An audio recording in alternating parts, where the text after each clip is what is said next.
Halo teman-teman, selamat datang di segmen My Favorite Book. Di segmen ini saya mau coba sharing ke teman-teman berupa summarize, insight, atau key point yang saya ambil dari buku-buku yang saya baca. Semoga teman-teman suka dan ada sesuatu yang impactful yang teman-teman bisa ambil setelah teman-teman menonton video-video di segmen ini. Buku pertama yang mau saya bahas di segmen My Favorite Book ini yaitu Make Time yang ditulis oleh Jack Knapp dan John Zeratsky. Buku ini jadi salah satu buku favorit saya karena buku ini penuh dengan practical step dan taktik create more time in your day for the things you care about. Banyak banget practical tips di buku ini yang bisa kita coba implementasikan untuk membuat diri kita lebih banyak waktu melakukan sesuatu yang berarti untuk hidup kita atau meraih sesuatu yang ingin kita capai. Dan semua practical tips yang ada di buku ini diimplementasikan secara nyata oleh kedua penulis, Jack Knapp dan John Zeratsky. Jack dan John menjelaskan bahwa ada dua hal besar yang membuat kita sangat sibuk teman-teman, yaitu busy bandwagon dan infinity pool. Busy bandwagon merupakan kultur hidup yang umumnya sering kita jalani, yaitu kultur kesibukan yang terus-menerus datang. Contohnya seperti email di pekerjaan yang datang terus-menerus yang membuat kita harus cek email setiap saat. Meeting yang gak ada hentinya dari waktu ke waktu, di mana meetingnya bisa 30 hingga 60 menit yang sebenarnya kehadiran kita hanya diperlukan beberapa menit saja. Pekerjaan atau hal-hal yang sedang datang silih berganti dari orang lain dan minta secepatnya juga direspon. Dan terkadang jika kita merasa tidak cukup sibuk seperti orang lain, kita seolah merasa tertinggal dan merasa tidak berguna di lingkungan pekerjaan tersebut, alias merasa kurang produktif. Makanya seringkali kita berusaha untuk selalu terlihat sibuk. Padahal mungkin saja pekerjaan yang sedang kita lakukan tidak impactful serta meaningless untuk hidup kita sendiri. Setelah kita beristirahat dari penatnya busy bandwagon, sudah ada yang menanti kita yaitu infinity pool. Infinity pool adalah pelarian diri kita dari busy bandwagon. Bukan hanya sebagai pelarian sementara, tapi infinity pool ini sudah siap menarik dan menjerumuskan kita ke dalam jurang procrastination. Karena sifatnya yang mampu membuat kita tidak bisa melepaskan diri darinya dan terus-menerus membuang waktu. Kira-kira teman-teman bisa tebak apa itu infinity pool?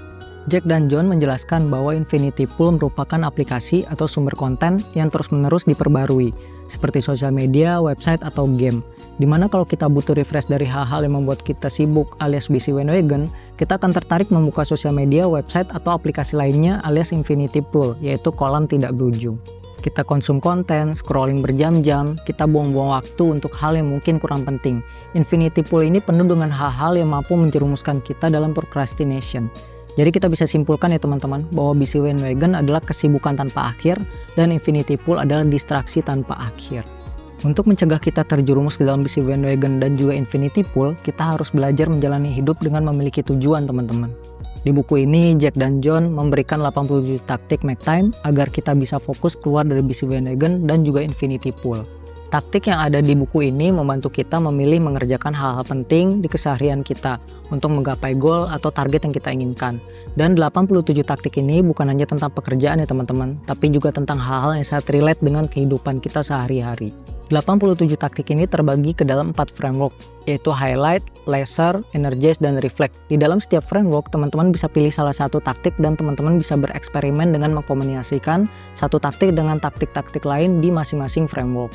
Di akhir hari, teman-teman akan membuat kesimpulan apakah taktik yang sudah teman-teman jalani di hari itu cocok untuk teman-teman gunakan setiap hari, agar bisa lebih produktif dalam memanfaatkan waktu untuk sesuatu yang teman-teman prioritaskan. Jika teman-teman merasa tidak cocok dengan sebuah taktik, teman-teman bisa coba eksperimen dengan memilih taktik yang lain yang ada pada salah satu framework tersebut. Yuk kita bahas 4 framework atau step-step make time yang ada di buku ini. Step pertama yaitu highlight. Ide dari daily highlight yaitu kita pilih satu aktivitas yang akan kita prioritaskan untuk kita selesaikan di antara banyaknya aktivitas atau to-do list yang mau kita kerjakan hari itu. Yang mana dengan selesai satu aktivitas ini kita bisa merasa puas, senang, dan merasa cukup produktif di hari tersebut. Daily highlight bisa apa saja, contohnya highlight saya bisa tag video YouTube, selesaikan satu pekerjaan yang deadline cukup dekat, atau mencari tempat staycation untuk liburan bulan depan misalnya. Dan daily highlight ini tidak harus sesuatu yang harus dikerjakan, tapi bisa juga sesuatu yang ingin kamu lakukan, misalnya bermain dengan anak, memasak, olahraga, baca buku, dan lainnya. Dengan menentukan daily highlight, bukan berarti kita hanya melakukan satu hal itu saja untuk hari itu. Kita bisa melakukan hal lainnya, tapi prioritas utama kita adalah menyelesaikan daily highlight yang sudah kita tentukan untuk diri kita sendiri, bukan melakukan hal-hal yang menjadi prioritasnya orang lain. Untuk teman-teman yang terkadang kesulitan menentukan daily highlight karena terlalu banyak hal penting atau to-do list yang ingin diselesaikan, buku ini menjelaskan ada 3 kriteria yang bisa membantu kita menentukan daily highlight. yaitu yang pertama urgency. Kita bisa menentukan daily highlight dari hal-hal apa yang benar-benar mendesak dan harus kita lakukan hari ini. Contohnya menyelesaikan tugas atau tas yang sudah masuk deadline, atau menyelesaikan materi presentasi yang akan dipresentasikan 2 hari lagi. Ini kedua, satisfaction. Kita bisa menentukan daily highlight dari hal apa yang membuat kita puas jika kita selesaikan hari ini.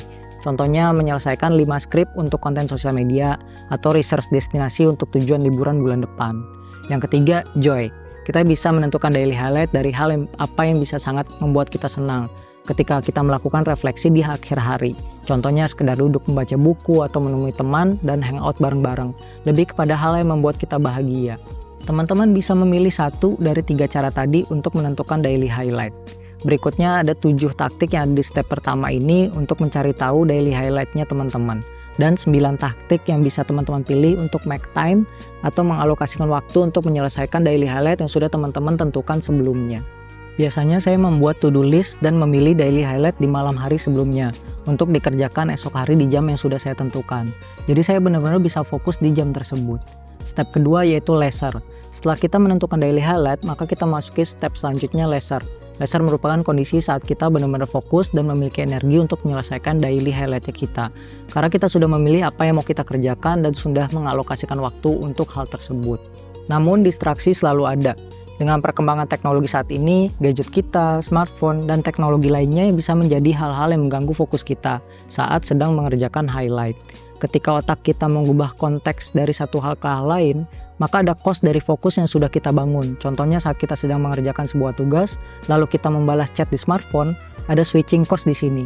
Otak kita memerlukan waktu beberapa menit untuk bisa kembali fokus ke hal yang kita kerjakan sebelumnya, dan mungkin membutuhkan waktu lebih lama lagi untuk bisa benar-benar fokus kembali. Untuk itu diperlukan taktik agar kita dapat memproteksi highlight kita dan membuat barir untuk 2 distraksi yang ada, yaitu busy bandwagon dan infinity pool, dengan berbagai macam teknologi yang mendukung kedua hal ini. Buku ini membahas 44 taktik bagaimana kita mengatur teknologi yang kita punya agar tidak menjadi distraksi, sehingga membuat kita tetap fokus menyelesaikan daily highlight kita. Mungkin 44 taktik terlalu banyak untuk dibahas di video ini, jadi saya memilih beberapa taktik di step leisure ini yang sudah saya lakukan secara rutin dan relate dengan apa yang saya jalani serta cukup punya impact yang positif. Taktik nomor 22, leave device behind. Menjauhkan semua device seperti laptop dan smartphone, taruh di dalam lemari yang dikunci atau tinggalkan di dalam kamar. Jauhkan dari jangkauan. Intinya kita buat semakin banyak friction atau gesekan untuk mendapatkan laptop atau smartphone kita, sehingga menambah effort kita dan membuat kita mengurungkan niat untuk mendapatkan chip dopamin. Taktik nomor 23, skip the morning check-in. Tunda untuk membuka segala macam notifikasi di smartphone, baik yang berkaitan dengan busy bandwagon, email, grup, WhatsApp kantor, atau infinity pool, Instagram, YouTube, TikTok, dan Twitter. Dan gunakan waktu terbaik di pagi hari untuk journaling, membaca, scripting, atau menulis apapun yang kita pikirkan. Pagi hari adalah waktu terbaik karena pikiran kita masih fresh. Taktik nomor 25, ignore the news. Tidak semua berita perlu saya ketahui, jadi saya hanya memilih untuk menerangkan beberapa jenis berita seperti tentang ekonomi, finansial, dan bisnis. Dan tidak setiap hari saya konsum berita, tapi mungkin 2 atau 3 hari sekali. Nah, teman-teman bisa coba memilah berita seperti apa yang teman-teman inginkan dan butuhkan untuk diri teman-teman, karena tidak semua berita perlu kita konsum. Taktik nomor 35, turn on distraction into tools. Dari tahun 2019 saya mengubah Instagram sebagai tools untuk hal-hal yang memiliki tujuan, utamanya untuk hal produktif dan juga earning income, begitu juga sosial media lainnya. Dan kebanyakan teman-teman usia 20-30an saat ini memanfaatkan sosial media hanya sekedar untuk sharing kehidupan pribadi atau scroll-scroll saja, dan mengkonsumsi hal-hal yang gak terlalu penting dan bermakna. Taktik nomor 48, shut the door. Jika kita benar-benar ingin fokus dan masuk ke leisure mode, cobalah ketutup pintu ruangan atau gunakan headphone. Dengan melakukan ini, kamu memberitahu orang lain bahwa kamu sedang tidak ingin diganggu, dan memberitahu diri kamu sendiri bahwa ini saatnya untuk fokus. Taktik nomor 59, take the day off. Ketika sudah mencoba beberapa taktik dan belum juga bisa masuk ke leisure mode, mungkin saatnya kita perlu full refresh dari semua kegiatan yang kita lakukan. Simply take a day off. Oke, step ketiga, yaitu energize. Tanpa disadari, teman-teman, kita seringkali hanya fokus kepada kapasitas otak aja atau kepada kemampuan berpikir kita. Seringkali kita hanya mementingkan asupan untuk otak dan pikiran kita. Yang sebenarnya kita juga memiliki tubuh yang perlu diperhatikan, karena tubuh dan pikiran kita adalah satu kesatuan. Teman-teman mungkin menyadari seringkali kita cukup malas untuk melakukan sesuatu karena tubuh kita tidak fit, yang mana sebenarnya ketika tubuh kita cukup fit, pikiran dan otak kita seolah bekerja lebih baik, lebih cepat dan fresh ketika memikirkan sesuatu. Di step Energize ini, kita diberikan beberapa insight bagaimana menjaga kondisi tubuh kita agar kita mampu menjalankan daily highlight kita dengan baik. Tentunya Jack dan John memberikan beberapa taktik pada step Energize ini. Taktik-taktiknya ada yang berkaitan dengan olahraga kita, makanan apa yang kita konsumsi, cara kita istirahat, bahkan trik bagaimana kita minum kopi pun ada. Ada 3 taktik yang sangat saya suka di buku ini, teman-teman. Taktik nomor 70, wake up before caffeine. Ternyata waktu terbaik untuk konsumsi kafein itu sekitar pukul 9 pagi sampai 3 sore, teman-teman. Kenapa sebaiknya kita nggak minum kopi sebelum jam 9 pagi? Karena ternyata ketika bangun tidur, tubuh kita menghasilkan hormon kortisol yang secara natural membuat kita benar-benar bangun tidur. Secara alami, hormon ini sedang tinggi-tingginya di jam 8 pagi. Dan di saat ini kita nggak butuh kafein untuk melek atau bangun dan fokus. Taktik nomor 71, kafein before you crash. Teman-teman, sebaiknya kita konsumsi kafein lagi tepat sebelum kita benar-benar lelah. Jangan sampai kita lelah atau ngantuk dulu, baru kita minum kopi. Karena adenosin yang bertugas untuk membantu kita tertidur sudah bekerja. Sehingga susah untuk kita kembali melawan rasa kantuk. Jadi kita perlu tahu kondisi saat fokus kita mulai drop. Dan konsumsi kafein 30 menit sebelumnya. Biasanya saya minum kopi sekitar jam 1 siang setelah makan siang. Taktik nomor 77, get woodsy. Sejak tahun 1982, pemerintah Jepang mendorong untuk mempraktekkan Shinrin-yoku, yang artinya forest bathing atau simpelnya menikmati suasana hutan. Ada studi tentang Shinrin-yoku ini, teman-teman, bahwa ketika kita menikmati suasana hutan, maka stres kita akan berkurang. Dengan kata lain, dengan kita menikmati suasana hutan, kita membantu untuk recharge baterai di dalam otak kita dan diri kita, teman-teman. Step keempat, yaitu reflect. Di step reflect ini, teman-teman mencoba untuk mencatat apakah highlight teman-teman berhasil dikerjakan. Gimana fokus teman-teman untuk highlight tersebut, seberapa banyak energi yang teman-teman keluarkan, teman-teman melakukan review dari taktik yang teman-teman pilih, dan melakukan observasi apakah taktik yang teman-teman pilih works buat teman-teman atau enggak, dan membuat kembali rencana untuk mencoba taktik lainnya. Dan ini adalah contoh dari format untuk mereview taktik yang teman-teman pakai, dan cobalah lakukan setiap hari agar teman-teman tahu taktik mana yang terbaik untuk hidupnya teman-teman. Satu insight penting yang bisa kita ambil yaitu kita nggak perlu mengalokasikan waktu full day untuk fokus ke hal-hal yang ingin kita prioritaskan, teman-teman. Dengan waktu 60 menit hingga 1,5 jam setiap hari, kita sudah bisa memberikan atensi lebih ke hal-hal yang benar-benar berarti untuk hidup kita. Goalnya adalah kita bisa make time untuk apa yang benar-benar berarti, menemukan life balance dan lebih menikmati waktu setiap harinya. Semoga rangkuman insight dari buku Make Time ini bermanfaat untuk teman-teman yang sudah menonton video ini sampai habis. Jika teman-teman ingin menonton video lainnya, silahkan klik playlist di sini. Terima kasih teman-teman, see you in next video.